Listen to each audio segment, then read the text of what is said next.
Picture this. Your 28-year-old walks through the door, shoulders slumped, looking completely defeated. They just lost another bidding war on what they called a starter home. The asking price doubled what you paid for your current house just 15 years ago. If you're nodding along right now, this video is for you. Because what I'm about to share could be the difference between your child building wealth through home ownership or being permanently shut out of the market. Hi everyone, I'm Tracy Andrade. Welcome to another episode of Beyond the Plan. As a mom myself, I'm having this exact conversation with parents almost daily. The harsh reality? Ontario's housing market has fundamentally shifted, leaving an entire generation struggling to achieve what we took for granted. Today, I'm going to walk you through the real numbers behind this crisis, share why parents are stepping up as the bank of mom and dad, and most importantly, give you the smart strategies that actually work. Strategies that can help your kids without destroying your retirement. But before I dive in, don't forget to click the like and subscribe button. Let me hit you with some numbers that will make your jaw drop. The average home price in Ontario has skyrocketed from around $416,000 in 2014 to approximately $889,000 in 2024. That's more than doubled in just 10 years. Meanwhile, household incomes, they haven't kept pace, not even close. I know this personally because my husband and I bought our current home in 2016 before the mortgage stress test was introduced. Our property value has doubled since then, but our income certainly hasn't. Here's the kicker. If we had to buy the same house today, we wouldn't even qualify under current lending standards. Think about that for a moment. We, as the current homeowners, couldn't afford to buy our own house today. That's not a hypothetical problem. It's happening to families across Ontario right now. And here's what the data reveals. 35% of first-time homeowners across Canada now receive a lump sum payment from family. In Ontario specifically, about 40% of parents have helped their adult children buy a house, with gifts averaging $74,000 and loans averaging $41,000. 25% of first-time buyers get help with monthly mortgage payments. The bank of mom and dad isn't just a cute phrase anymore. It's becoming essential infrastructure in our housing market. After working with hundreds of families, I've seen two distinct groups of parents stepping up, and their motivations are quite different. First, we have the pre-retirees, typically in their 50s and early 60s with kids aged 20 to 40. These parents face a complex balancing act. They want to give their children a fighting chance while managing their own retirement goal, and honestly, worrying about their own financial security. These parents often choose a strategic approach, spreading large gifts over several years while maximizing their children's first home savings accounts, tax-free savings accounts, and RSP contributions annually. It becomes a practical wealth transfer that also teaches financial literacy along the way. Then we have the retirees, usually in their 70s and 80s with kids in their 30s to 60s. They've moved past what we call the go-go phase of retirement. Their thinking shifts to legacy and timing. They start saying things like, why should my kids wait for their inheritance when they could benefit from this money now while I'm alive to see the impact? But here's what I tell every parent considering this path, and this is crucial.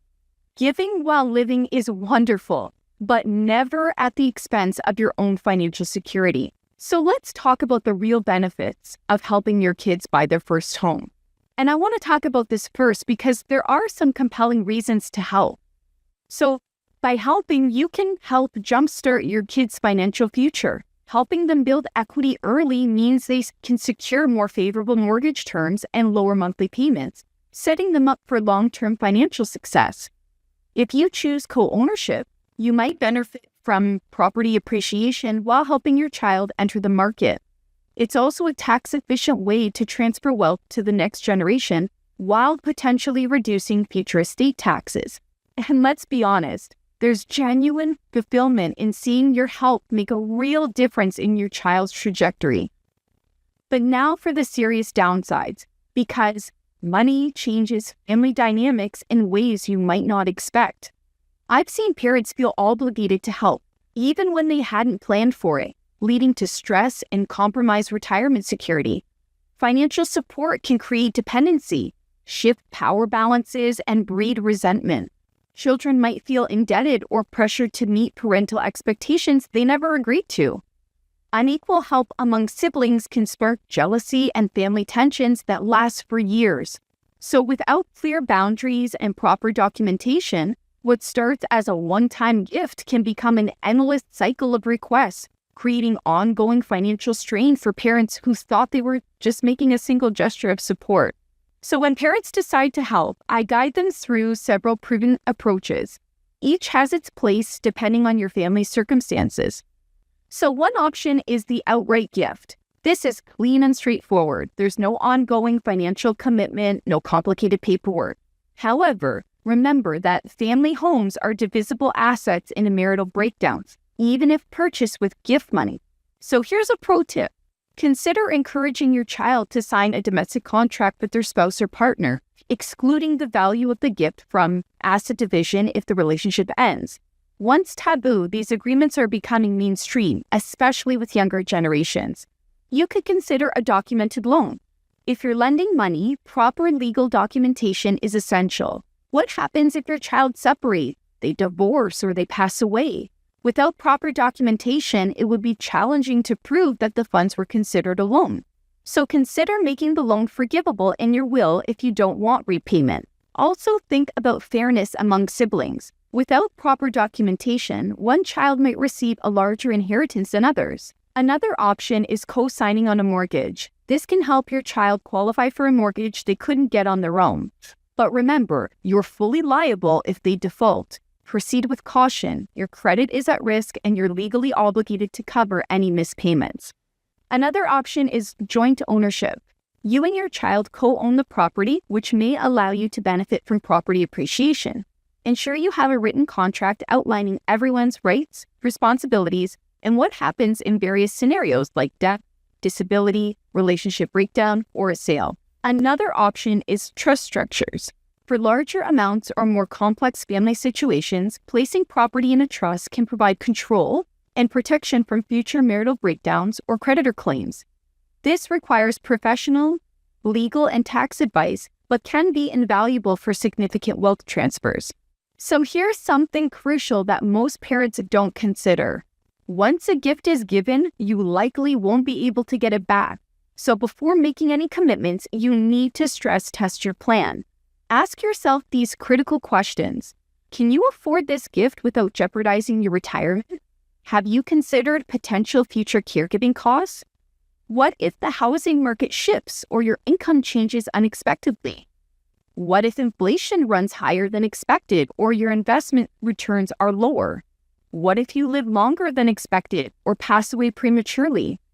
I've seen too many parents make generous gifts only to find themselves in financial trouble later. Don't let that be you. So, what does the real estate market look like for the future?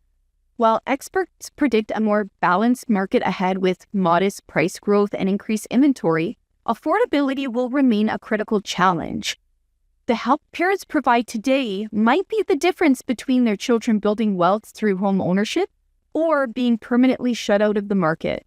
But remember, the best financial gift you can give your children is a parent who maintains their own financial security while still being able to help. As a mom, I understand the emotional pull to help your children achieve their dreams. As a certified financial planner at Marnoa Private Wealth Counsel, I see this every day.